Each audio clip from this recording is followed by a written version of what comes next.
भारत माता की BJP BJP doctor Himanta विश्व शर्मा डांगरिया doctor Himanta विश्व शर्मा डांगरिया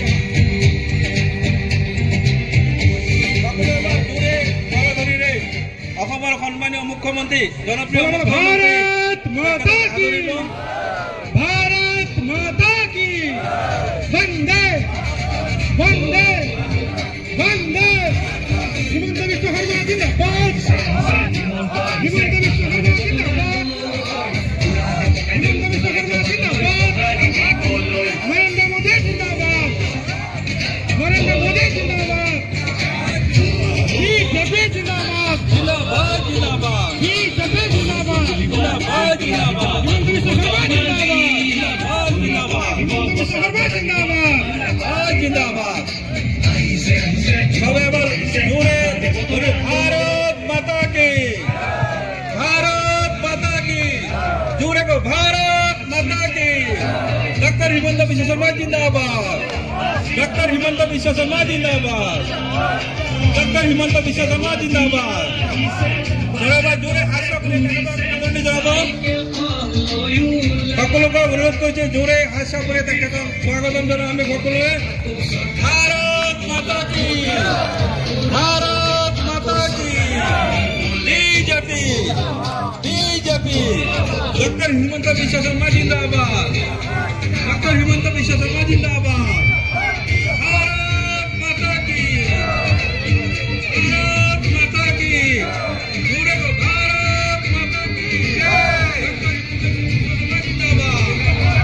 डॉक्टर हिमंत विश्व शर्मा जिंदाबाद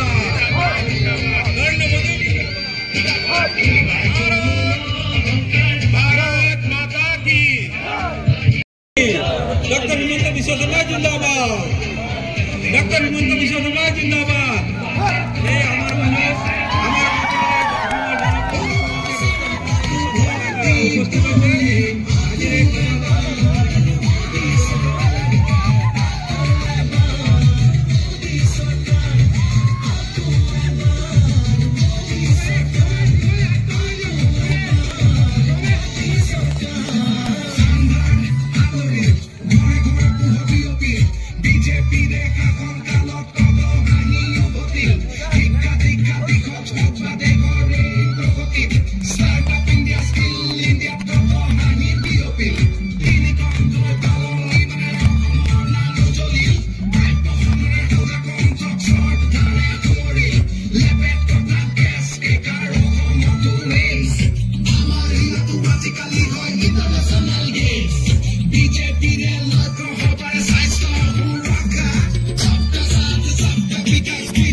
বেছি আছিলে ন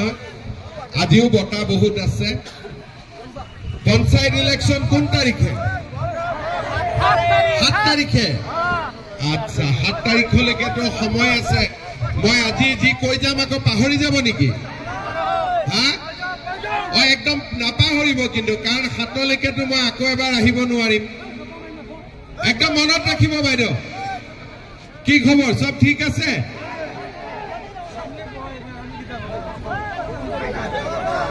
হা I love you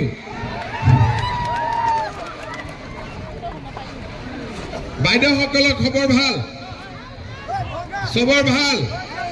আপোনালোক মনে মনে আছে একদম খবৰ ভাল নে বেয়া ঠিক আছে প্ৰথমতে মই আমাৰ সকলো ৰাইজকে বহাগ বিহু পয়লা বৈশাখ মই সকলোৰে শুভ কামনা জনাইছো শুভেচ্ছা জনাইছো বিহু ভালে ভালে হৈ গল না নাই ফাংচন হৈছে ইয়াতে ফাংচন হৈছে না নাই ইয়াতে হোজাইত হোৱা নাই আচ্ছা যমুনা মুখতো হোৱা নাই লামডিঙতো হোৱা নাই এটা হৈছে না পিছত হ'ব দুটা হৈছে ঠিক আছে বিহু হ'ব লাগে পূজাও হ'ব লাগে সব ডাঙৰ কৰি হ'ব লাগে হোজাই জিলাত হয় না নহয় ঠিক আছে আজিৰ সভাত আমাৰ মাজত উপস্থিত ভাৰতীয় জনতা পাৰ্টিৰ সভাপতি দিলীপ ধৰ ডাঙৰীয়া হোজাই সমষ্টিৰ বিধায়ক ৰামকৃষ্ণ ঘোষ ডাঙৰীয়া লামডিং সমষ্টিৰ বিধায়ক শিবু মিশ্ৰ ডাঙৰীয়া আমাৰ ইলেকশন ইনচাৰ্জ অভিজিৎ নাথ ডাঙৰীয়া প্ৰাক্তন বিধায়ক সুশীল দত্ত ডাঙৰীয়া শিলাদিত্য দেৱ ডাঙৰীয়া প্ৰাক্তন জিলা সভাপতি অনুপ কুমাৰ দে ডাঙৰীয়া অৰ্জুন মজুমদাৰ ডাঙৰীয়া গণ পৰিষদৰ সভাপতি আলহাজ মোহাম্মদ আলী ডাঙৰীয়া বিনাকান্দিৰ ইনচাৰ্জ হাবিব মোহাম্মদ চৌধুৰী ডাঙৰীয়া প্ৰাক্তন সভাপতি উত্তম কুমাৰ দাস ডাঙৰীয়া সমীৰ চক্ৰৱৰ্তী ডাঙৰীয়া উপস্থিত আমাৰ নেতৃবৃন্দ আইসকল দেউতাসকল আৰু যুৱক যুৱতী বন্ধু বান্ধৱীসকল প্ৰথমতে আমি সকলোৱে মনত পেলাম যোৱা পৰহি দিনাখন কাশ্মীৰৰ পেহেলগামত পাকিস্তানী উগ্ৰপন্থীসকলে যি ধৰণে নিৰীহ মানুহক হত্যা কৰিলে আৰু বহু মাতৃৰ বুকু ক্ষুধা কৰিলে বহু মোৰ ভণ্টিৰ শিৰৰ সেন্দুৰ মচি দিলে মই সকলো পৰিয়ালবৰ্গলৈ অসমবাসী ৰাইজৰ হৈ সমবেদনা জ্ঞাপন কৰিছো বিদেহী আত্মাৰ সদ্গতি কামনা কৰিছো আৰু ভগৱানক প্ৰাৰ্থনা কৰিছো যাতে প্ৰধানমন্ত্ৰী নৰেন্দ্ৰ মোদীক শক্তি দিয়ে তেখেতে যাতে আমাৰ ভাৰতৰ বুকুৰ পৰা এই পাকিস্তানী সন্ত্ৰাসবাদীসকলক নিশেষ কৰিব পাৰে নোহোৱা কৰিব পাৰে আৰু আমাৰ ভাৰতত পাকিস্তানে যাতে কোনো কাৰণতে সন্ত্ৰাসবাদ চলাব নোৱাৰে তাৰ বাবে কঠোৰ ব্যৱস্থা গ্ৰহণ কৰিবৰ বাবে মোদী ডাঙৰীয়াক যাতে শক্তি দিয়ে তাৰ লগে লগে আমি কি কৰিলো শান্তি আহিলে সমন্বয় আহিলে আটাইতকৈ ৰাজনীতি কৰা মানুহে টকা ক'ত খাইছিলে অসমত নিয়ম আছিলে যে ৰাজনীতি কৰা মানুহে চাকৰি নামতে বেছি টকা খাইছিলে হয় না নহয় মোৰ দিনত মই 1.5 লাখ এটা দুটা নহয় 1.5 লাখ ল'ৰা ছোৱালীক চৰকাৰী চাকৰি দিছো যদি মই 10 লাখ কৰি ললোহেঁতেন কিমান হল বাদ দিয়ক মাত্ৰ যদি মই শিলাদিত্য ৰামকৃষ্ণ শিবুক কলোহেঁতেন যে তোমাৰ সমষ্টি 10,000 ল'ৰাক চাকৰি দি মোক 1 লাখ কৰি উঠাই দিয়া সব দিব আজি থাকে নে নাই চাকৰিৰ কাৰণে 1 লাখ 1.5 লাখ চাকৰি 1 লাখ টকাকৈ ললে 1500 কোটি টকা মোৰ ঘৰত আহিলে আৰু বাকি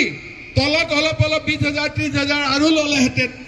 সাৰা বিজেপি মানুহৰ ঘৰত গাড়ীও হৈ গলহেঁতেন বিল্ডিংও বনি গলহেঁতেন কিন্তু আজি বিজেপি চৰকাৰে টকাৰ লোভ কৰা নাই মোদী ডাঙৰীয়াই কৈছে দুৰ্নীতি হ'ব নোৱাৰে চাকৰিৰ নামত আজি কোনো বাপৰ বেটাই তামোল এখনো ল'ব নোৱাৰে এনেকুৱা আমি ৰাজনীতি কৰিছো না নাই আজি প্ৰথমবাৰ অসমত দুখীয়া মানুহৰ ঘৰৰ লৰাই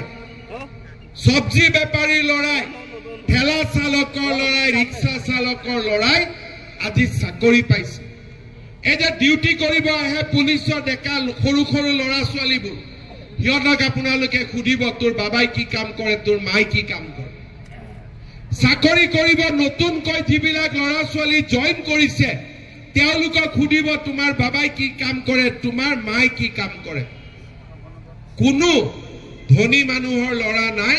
সকলো দুখীয়া মানুহৰ লৰা ছোৱালীয়ে আজি বিজেপি দিনত চাকৰি পাইছে আপোনালোকৰ লৰা ছোৱালীয়ে ভাল কৰি পঢ়া শুনা কৰক